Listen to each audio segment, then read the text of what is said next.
ዝቅ ብለህ ስራ፣ ላብህን አንጠባጥብ፣ ጎንበስ ቀና በል፣ ውጣ ውረድ። የእጅን ስራ ይባርካል። ከሰይጣን ቀጥሎ ሰነፍ ነው የሚያስጨንቀኝ በጣም ማለት ነው። አይመቸኝም። ስራ አይደለም የጠፋው፣ የሚሰራ አእምሮ ነው የጠፋው። አይመጥነኝም የሚል ቋንቋ አለኛ ሀገር። ቡና አፍልቶ መንገድ ላይ መሸጥ፣ ጫማ መወልወል ይመጥነናል። ከሱ ተነስተን ፎቅ እንሰራለን። 6 ቀን ሰርቶ በሰባተኛው ቀን ምን አለ? አረፈ ይላል። በሰባተኛው ቀን እግዚአብሔር አረፈ የሚለው ቃል ደክሞት አይደለም፣ ስራ ስለጨረሰ ነው። አንተ ስራ ሳትጨርስ እንዴት ትተኛለህ?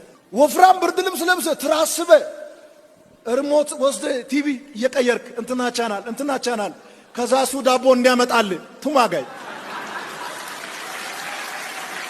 ጭንቅላቱ ተቃጥሎ አእምሮ ተቃጥሎ እንቅልፋቶ ወጥቶ ወርዶ ተሰድቦ ተገፍቶ እሱ ዳቦ አምጥቶልህ ለመብላት አንተ ጥቁር ሪሞት ይዘ ከቻናል እንትና ወደ ቻናል እንትና እያደረክ ካልሲ አጥልቀ ብርድ እንዳይነካ ከሰል ምናምን አቀጣጥለ እዛ ውስጥ ሙቀት በሙቀት ሆነ እሱ በብርድ ተመቶ እውነትን ነው።